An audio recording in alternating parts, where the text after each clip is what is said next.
KTV world of news यानी खबरुनि जी दुनिया।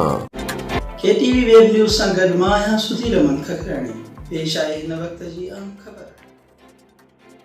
गड़ी यासीन में तहरीक लबैक पाकिस्तान जो सॾ ते मुल्क में वधंदड़ महांगाई ख़िलाफ़ एहतजाजी रैली कढी वई।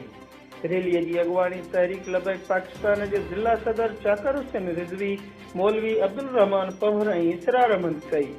रैली ॾखण नाका शाही बाज़ार नूर मुस्तफ़ा चौक खां थींदे प्रेस क्लब पहुती, जिते अॻुवाणनि ख़िताब कंदे चयो त मुल्क में वधंदड़ महांगाई गरीब ऐं मिसकीन माण्हुनि जो जीअण जंजाल करे छॾियो आहे।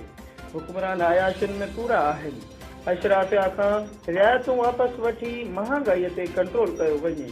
उन्हनि वधीक ॻाल्हाईंदे चयो त मुल्क में वधंदड़ महांगाईअ जा ज़िम्मेवार असांजा हुक्मरान आहिनि। हुक्मरान IMF जे दबाव में अची तेल महांगो करे रहिया आहिनि, जंहिं सबबि महांगाई चोट चढ़ी वई आहे। हुकूमत खे खपे त गरीब ऐं मिसकीन माण्हुनि मथां टैक्स मढ़ण बजाए मालदार ऐं हुकूमती अमलदारनि ऐं सियासी माण्हुनि खे मिलियल रियायतूं ख़तमु कयूं वञनि।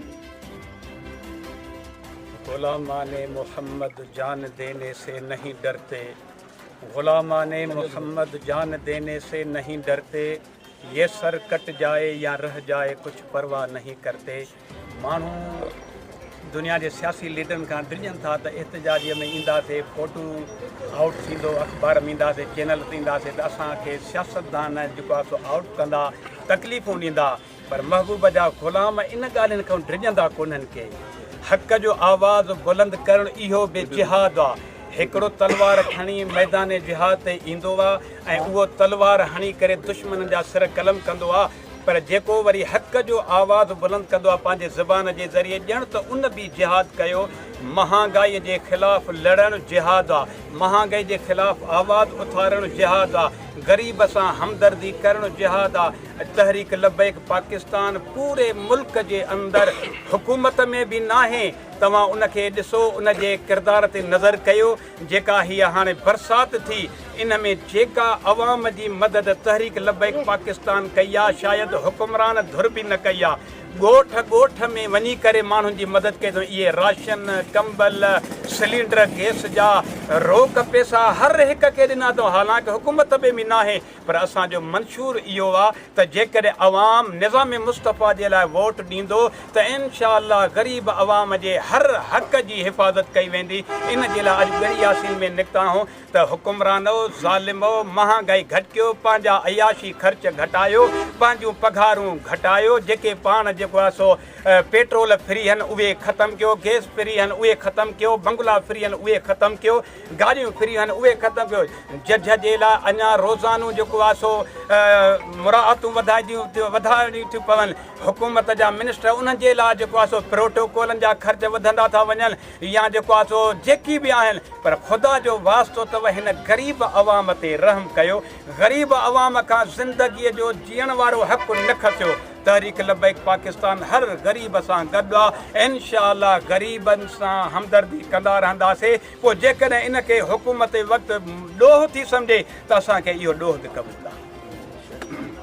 मरकज़ी अमीर अल्लामा हाफ़िज़ सईद हुसैन रिज़वी जे हुकुम मुताबिक़ अॼु पूरे पाकिस्तान में शटर डाउन हड़ताल जो सॾु ॾिनल आहे। लिहाज़ा असां इहे एहतजाजी रैलियूं जो इनकाद कयो आहे। पूरे शिकारपुर ज़िले में कल्ह खां एहतजाजियूं रैली हलनि थियूं। असल में चवण जो मक़सदु इहो आहे त 77 सालनि खां हिन ज़ालिम हुक्मराननि जी जेका करप्शन आहे, उन करप्शन जे करे ही मुल्क इन ध्यान ते पहुचाए छॾियो अथऊं।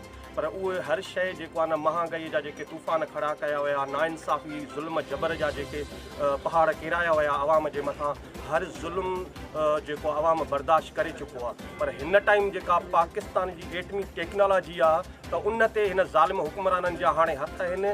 लिहाज़ा असां इहा पाकिस्तान जा एटमी असासा वञणु न ॾींदासीं। एहतजाज काफ़ी थी विया। असां हुकूमत पाकिस्तान जे हिन ज़ालिम करप्ट ॾहनि जो जेको आहे धाड़ेलनि जो जेको टोलो मुसलत कयो वियो आहे, उन्हनि खे इहो वार्निंग था ॾियूं त तव्हांखे असां पंहिंजा मुल्क जा एटमी असासा विकिणणु न ॾींदासीं, उन्हनि जी हिफ़ाज़त असां पाण कंदासीं। उन जे लाइ तव्हांखे एवाननि मां घेले ॿाहिरि कढणो पियो त कढंदासीं, तव्हांखे गिरेबान मां पकिड़े अगरि ॿाहिरि दरिया में उछलणो पियो त उछलींदासीं, पर असां पंहिंजे एटमी असासनि सां हथ चुरांद करणु न ॾींदासीं। हाणे पाकिस्तानी अवाम जागी चुको आहे, लिहाज़ा इज़त ऐं शराफ़त में तव्हांखे वार्निंग था ॾियूं त पाकिस्तान मुल्क मां हथ कढी ऐं दफ़ा थियो, हितां असां पाकिस्तानियुनि जी जान छॾी। खबरुनि जी दुनिया।